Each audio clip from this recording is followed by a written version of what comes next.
You're listening to the Joe and Rosa Show, proclaiming the gospel through word and through song. Hi, and welcome to the Joe and Rosa Show. I'm Joe Hopkins. This week we have an interview with our guest Jami Amerine, writer of the blog Sacred Ground, Sticky Floors, and author of the book Stolen Jesus. Well, thank you for tuning in today to the Joe and Rosa Show. Today on our guest, we have blogger from sacredgroundstickyfloors.com, Jami Amerine. Good morning, Jami. It's so good to have you on our show today. Good morning. Thank you for having me. Yeah, and I think the obvious question that our listeners would have is, what is the title of your blog? What does that mean, Sacred Ground, Sticky Floors? You know, honestly, I didn't have any idea the depths of what it meant when it came to me. But I had a friend that said it to me. I was holding an injured foster baby, and it was our first placement. And I texted her, my friend that was a more seasoned foster mom, and I asked her to pray for me and just was kind of chit-chatting with her about the situation. And she said, be sure and keep notes of everything that goes on during this time. You tread on sacred ground. And I literally was like, oh, okay, well, she's been drinking. I was like, why would she say that? I'd heard of it, but I didn't ever think of my life in those terms.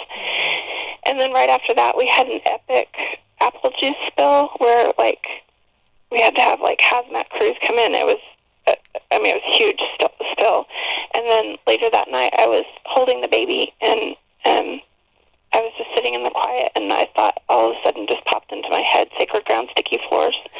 And I was sick. We were all, actually right after that, we all got sick with the flu, and I didn't even own a computer. And I asked my husband if I could borrow his computer, and he said yes. And I wrote 60,000 words in 9 days and titled it Sacred Ground, Sticky Floors. And it was basically, I thought what it was going to be is just a story of how God was in my life and that he made things right when things were wrong. But then in the course of I took that book to Mount Hermon to the Christian Writers Conference, and that's where I met with some writers that told me that I had to have a platform, and, well, the publishers too. You have to have a platform before we can publish this. We like it, but it needs a platform. And I really just kind of surrendered to that. That seemed outer limits to me as far as I was in foster care, and we had 4 biological children and then our adopted son at the time, and I just couldn't face or really even fathom what it would look like to try and build a platform, and especially because I felt like I was just, a needle in the haystack as far as most of the writers that I met had been doing it for so long and knew so much. But there was 2 or 3 writers at Mount Hermon that came to me and they said, well, you need to start a blog. And I said, well, I really don't have any interest in that. And they said, well, this book could be published if you just start a blog. So they really wouldn't even let me leave the room until we started one. So I started one, and that was in March of 2015, and I named it Sacred Ground, Sticky Floors after my book. But I didn't have any idea what it meant until recently. And recently, it has become more and more clear to me that it's the grace message of, that we can have a total mess, and it's sacred because of him and because of his love for us. And I'm utterly humbled and amazed at what he did for us, what he does for us, and how he makes everything okay. And so it had little meaning, or it had some meaning, and it continues to grow in meaning for me. So it's not about what I do, but about who God is. Yeah, no, go ahead. No, that's it.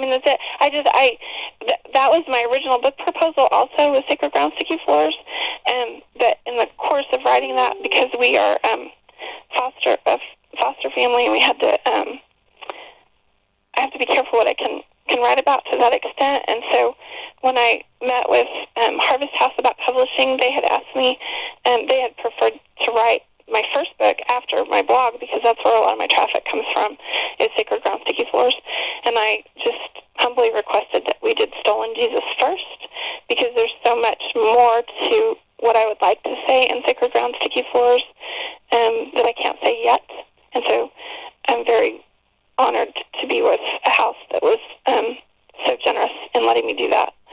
But when I was writing Stolen Jesus, I was at the arc of Stolen Jesus when it became very obvious to me what God's intentions were for Sacred Ground, Sticky Floors.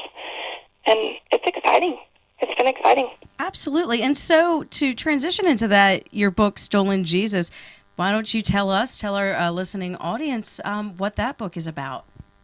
Well, that actually was, it was just one chapter in Sacred Ground, Sticky Floors, and my agent, Jesse Kirkland, just kept saying to me, you just always have these funny names that you say for Jesus, Target Jesus, Starbuck Jesus, and then I have a couple rant posts where I talked about Americanized Jesus, and she said, I really feel like you need to pray about making that into a book, and so I did, and it just kind of all of a sudden came together, and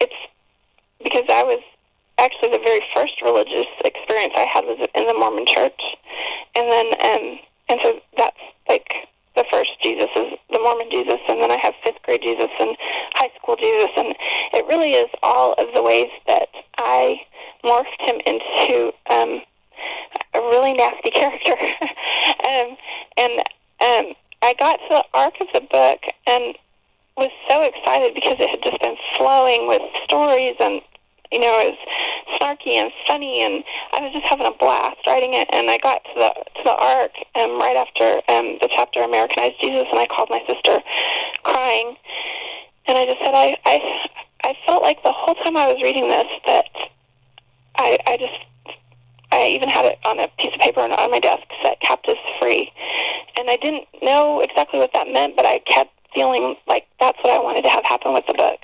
And I called my sister and I said, I'm still captive. I don't know, I'm lost as to where to go with this. I feel like he wanted me to do something, and she was just beside herself, and she was like, you're not going to believe this. I just listened to this audio, and you have got to listen to this. And she brought it over, and it was actually a podcast by Bev Sheesby from Liberated Living Ministries, and it was the Gospel of Grace.